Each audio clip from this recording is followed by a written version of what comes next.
Pues hay un total caos en Perú después de una semana de que se registró este golpe de Estado en contra de Pedro Castillo, que bueno, finalmente fue destituido y después por alguna circunstancia, porque no cometió un delito, fue encarcelado.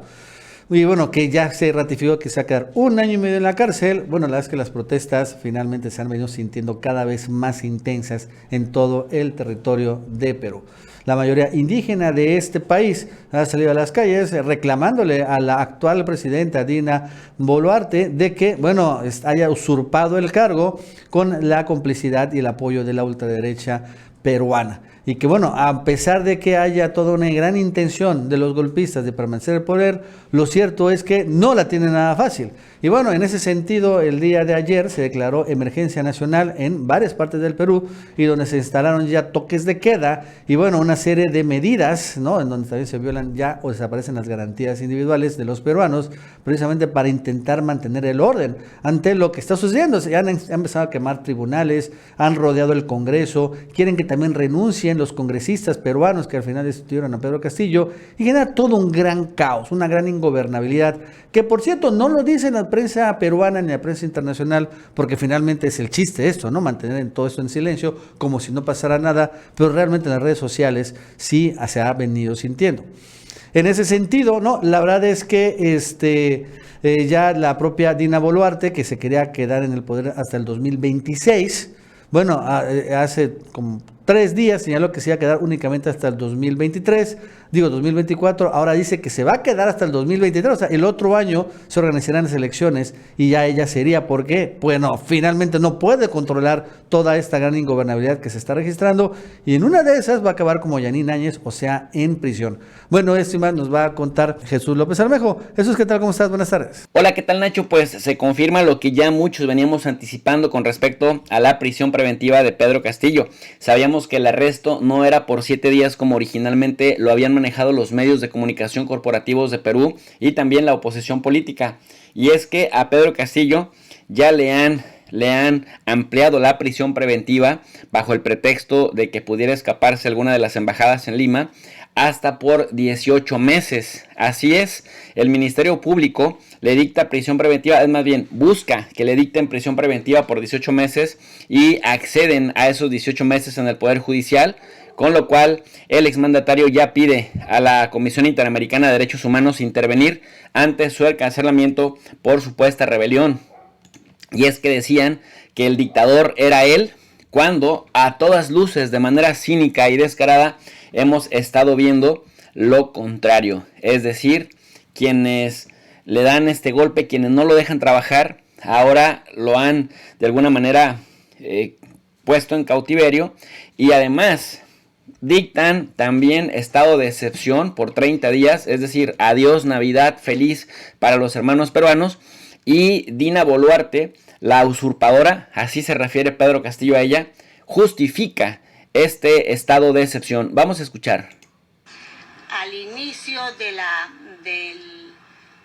estas marchas de protesta, porque cuando uno verifica la Constitución, las marchas de protesta son marchas legítimas, pero cuando esta ya sale de esta legitimidad, obviamente que la policía va a tener que hacer uso de las armas que legalmente están permitidas. Cuando yo di las instrucciones de que se usaran las bombas lacrimógenas para poder disuadir y se evitara en lo posible de usar los perdigones de goma que podrían lastimar, era en el entendido de que no se iba a llegar a estos actos de vandalismo. Pero yo creo de que la policía tiene que actuar en la medida de las posibilidades y con las herramientas que legalmente estén autorizados.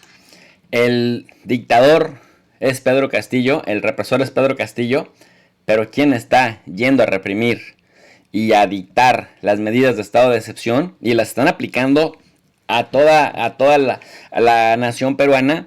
Pues justamente son quienes lo derrocaron con la complicidad de la traidora usurpadora Dina Boluarte, a quien México, Bolivia, Colombia y Argentina se niegan a llamar presidenta y ponen sus relaciones en pausa hasta que pues se adopten al ámbito legal.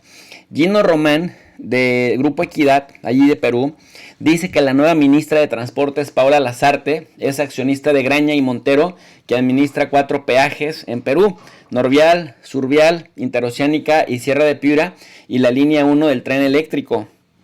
Y además que es la representación de Odebrecht en Perú. Es decir, me parece que Dina Boluarte, cuando deje de ser útil a los intereses que han derrocado a Pedro Castillo, un presidente que fue legítimamente electo, Dina Boluarte va a terminar también en prisión y va a terminar con acusaciones fuertes, porque finalmente también Pedro Angulo pues está bien vinculado a los casos de corrupción en Perú.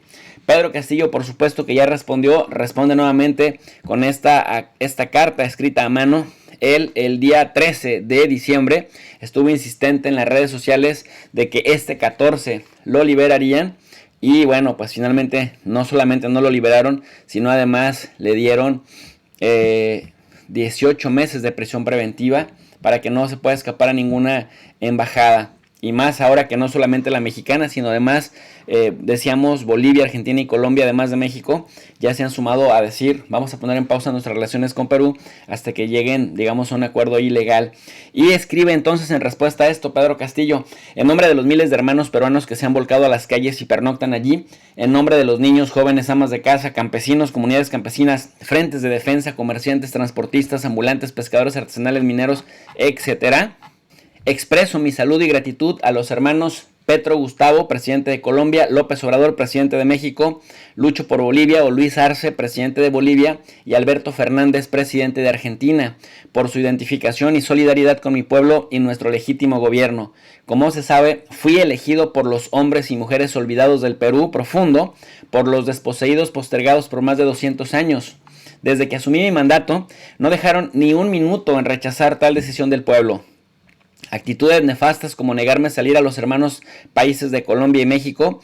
En este contexto difícil, el sector golpista, explotador y hambriador hoy quieren callar a mi pueblo.